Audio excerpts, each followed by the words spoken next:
नमस्कार, बहुत स्वागत है आप सभी का इंडिया न्यूज के खास कार्यक्रम उत्तर प्रदेश विशेष में। मैं हूं आपके साथ अपूर्वा और कार्यक्रम की शुरुआत करते हैं।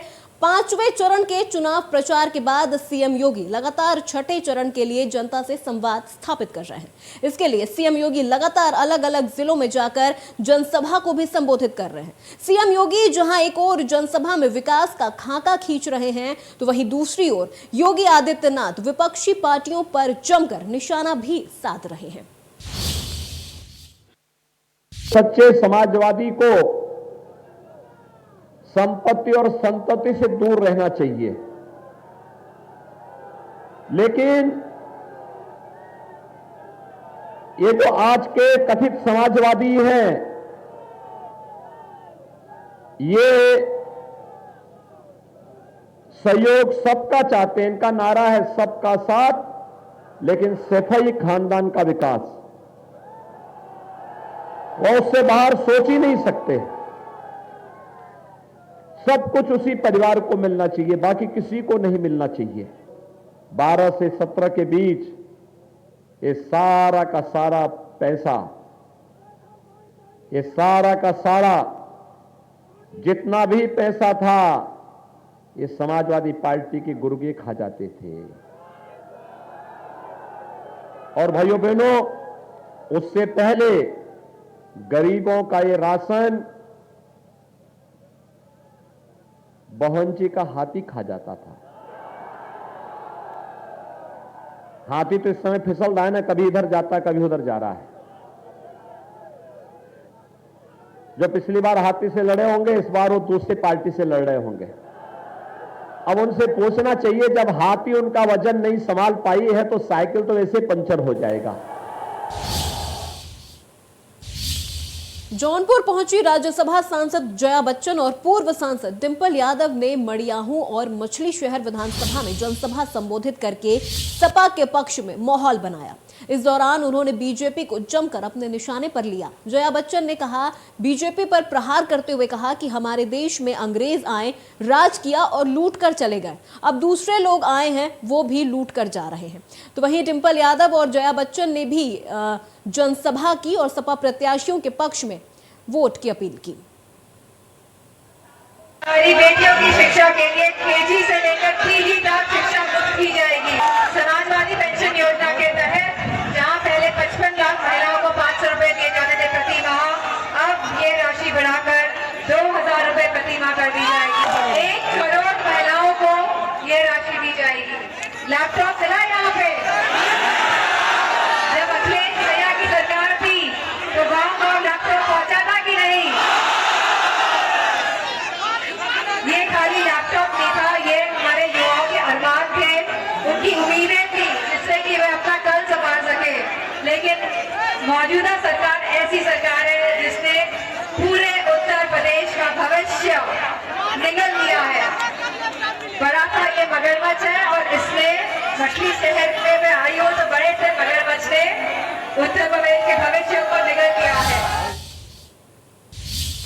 बीएसपी राष्ट्रीय अध्यक्ष मायावती ने गोरखपुर के चंपा देवी पार्क में भरी हुंकार। जो हमारा हाथी है वो योगी जी की नींद उड़ाए है, ये कहना है मायावती का। तो वही उन्होंने आगे कहा कि योगी जी को अपनी हर चुनावी जनसभा में और कहीं ना कहीं हाथी का जिक्र करना ही पड़ता है। मायावती के जनसभा स्थल से हमारे संवाददाता की देखिए ये ग्राउंड रिपोर्ट।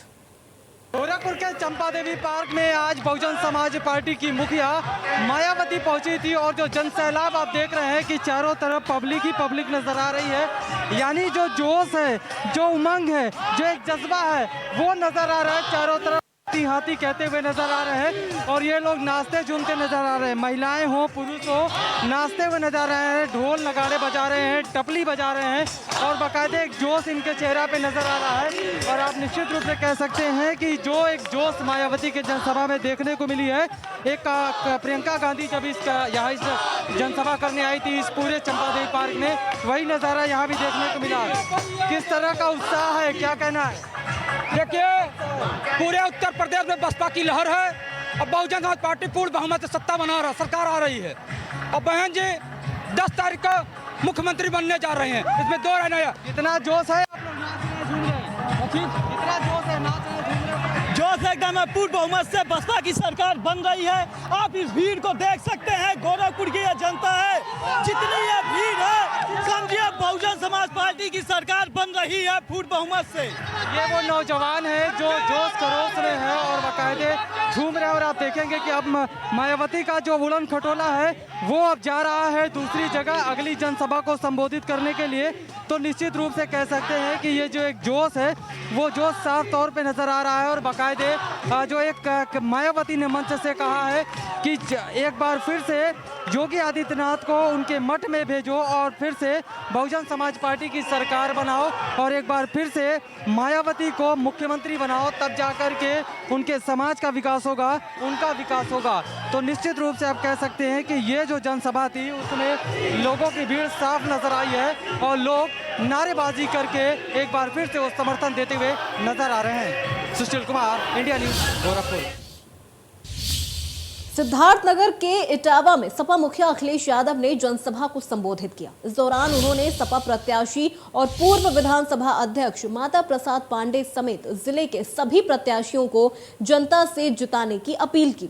उन्होंने कहा कि जो लोग हमें दंगाई कहते हैं उनको सुबह उठकर आईना देखना चाहिए कि उनको साफ दिख जाएगा कि दंगाई कौन है।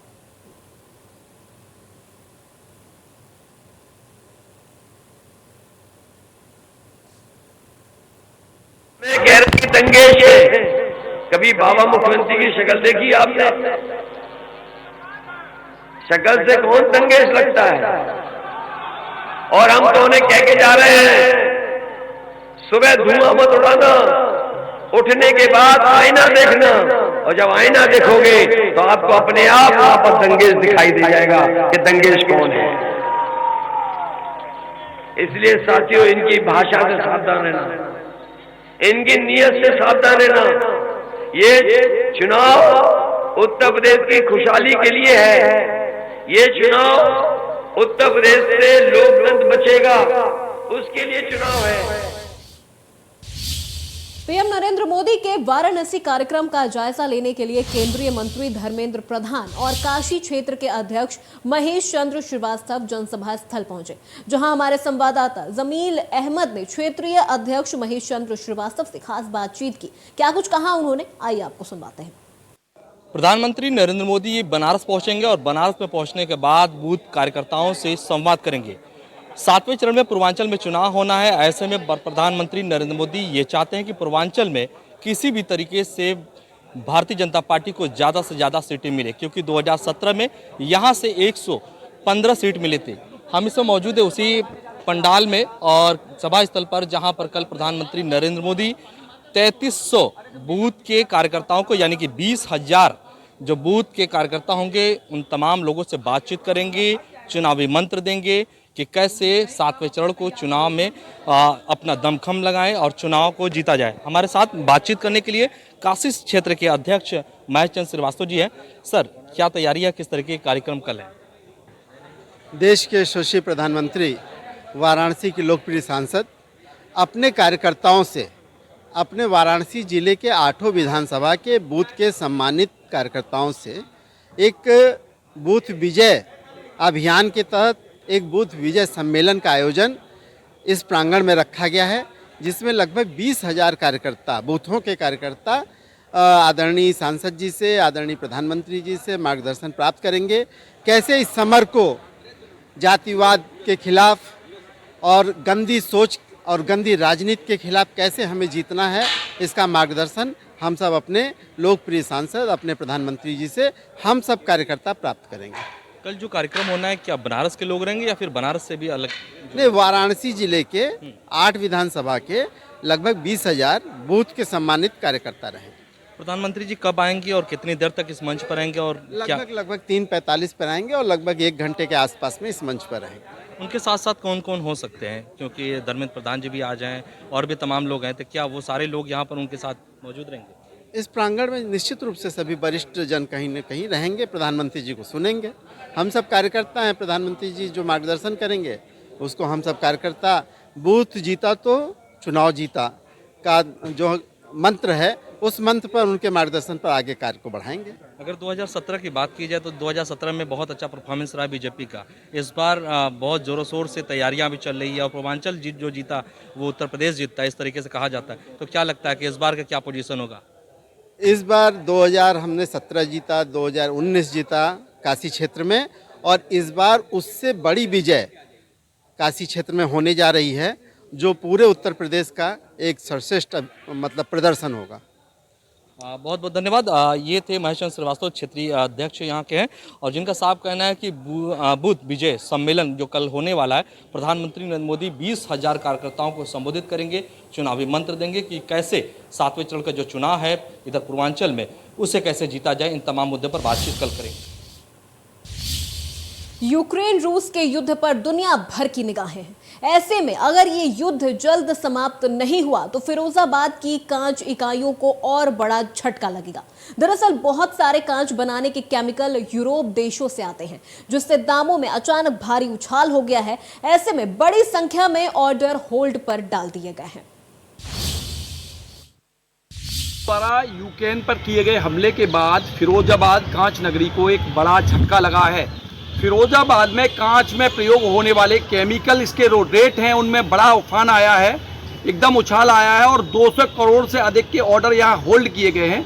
विदेशों से ये केमिकल आता है, केमिकल की रेट में अचानक उछाल से कहीं ना कहीं कारोबारी उद्योगपति परेशान हैं। अगर स्थितियाँ बहुत जल्दी सामान्य नहीं हुई तो कहीं ना कहीं ये बड़े बजट तक जा सकता है, जो नुकसान का आकलन है लगातार बढ़ सकता है। तो फिरोजाबाद के जो उद्योगपति हैं उनमें हलचल तेज है और कहीं ना कहीं परेशानी बनी हुई है, उनके माथे पर चिंता की लकीरें साफ देखने को मिल रही हैं। वीडियो जर्नलिस्ट अर्चित के साथ सौरभ उपाध्याय, इंडिया न्यूज फिरोजाबाद।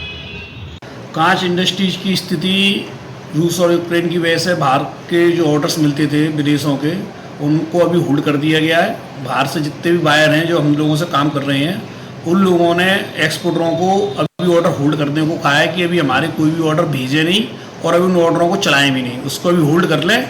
जैसी भी स्थिति महीने 15 दिन में जो होती है उसके बाद हम उन ऑर्डरों को चलाएंगे या नहीं चलाएंगे ये हम आपको बता देंगे। अच्छा, नुकसान का अगर आकलन किया जाए तो कुछ नुकसान कितना आंका जा रहा है? दरअसल मैं ऐसा है, मैं इंडस्ट्री चलाता हूँ तो मैं इंडस्ट्री हिसाब से बता सकता हूँ। जो शहर में 14-15 इंडस्ट्री माउथ होल्डिंग की हैं उनमें 80% काम एक्सपोर्ट का है।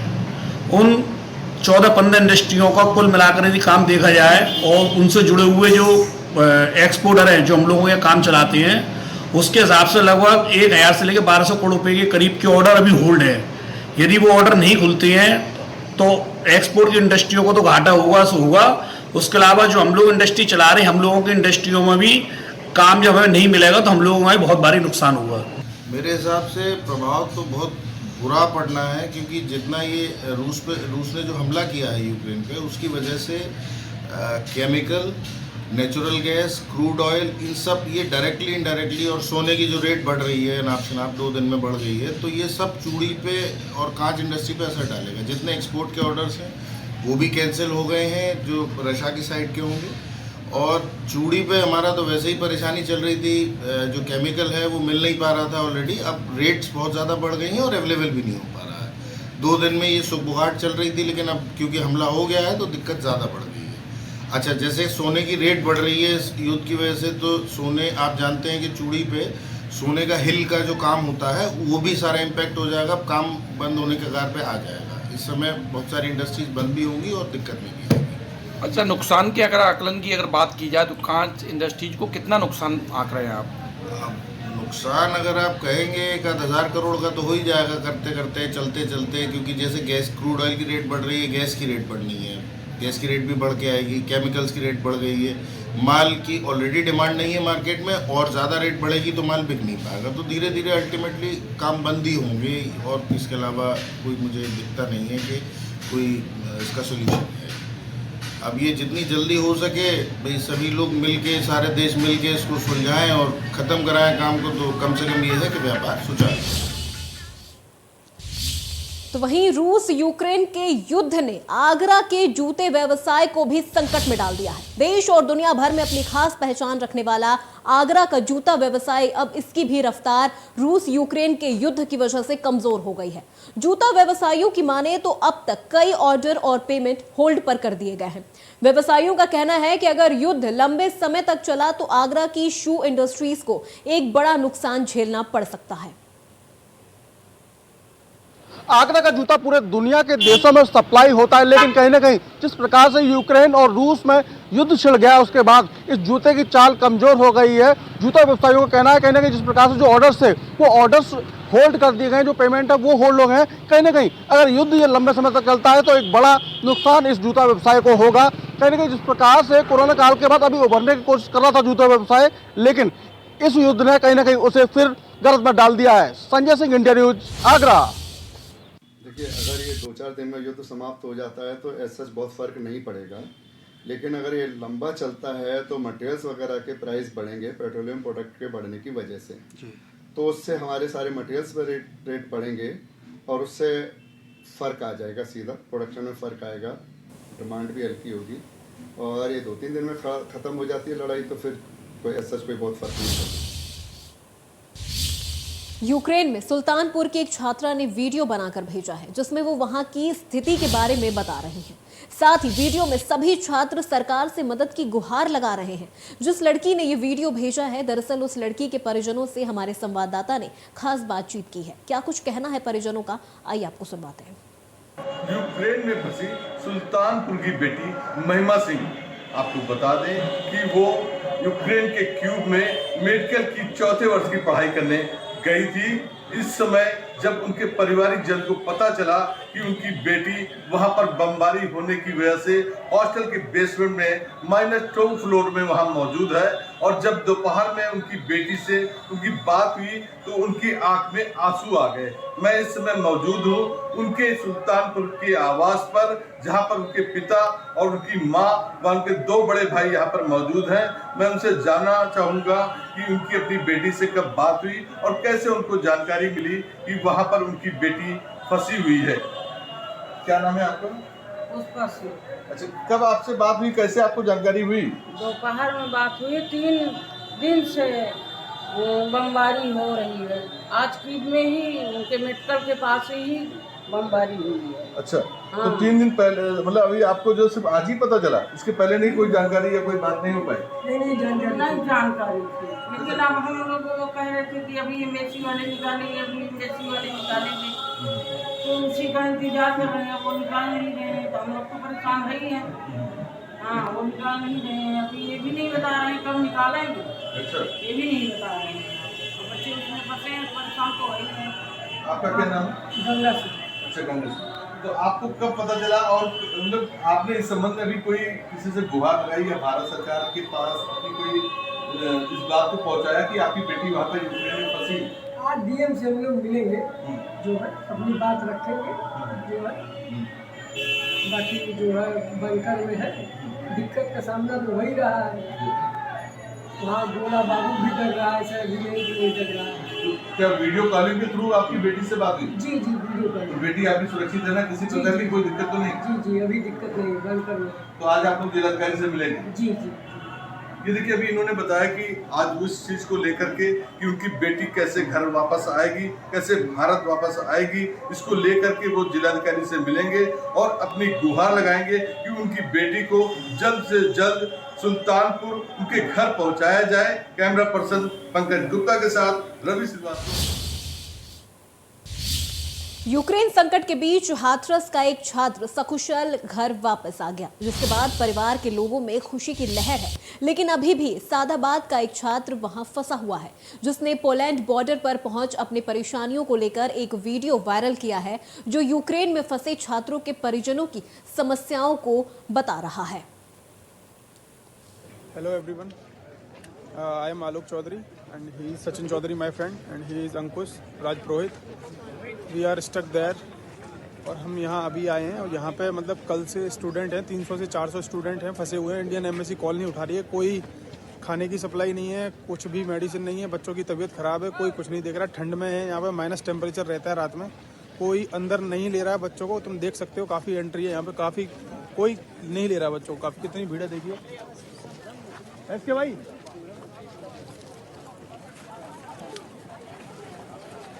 ये हमारे सीनियर हैं। क्या हो गया भाई? बताओ यहाँ पे क्या सिचुएशन चल रही है? चीन में ये है कि यहाँ पर कोई है नहीं अभी, एम्बेसी में कोई आंसर भी नहीं दे रहा है और यहाँ पर कोई एम्बेसडर कुछ नहीं है। लाइन लगी है, लाइन चल भी नहीं रही है और देखिए काफ़ी हो ही नहीं रहा। काफ़ी भीड़ है। बच्चे 2 दिन से यहीं पर पड़े हुए हैं, कोई कुछ नहीं पूछ रहा है, कुछ नहीं।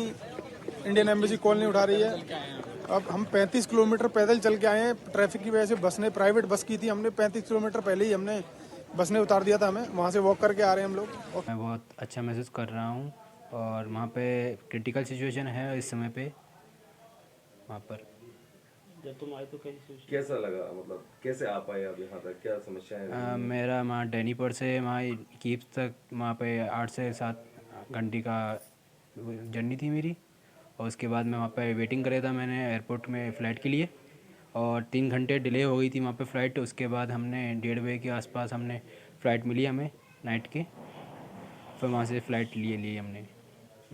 अभी तो पता नहीं इतना कुछ हो सके तो ऑनलाइन क्लास होंगी मे बी पॉसिबल।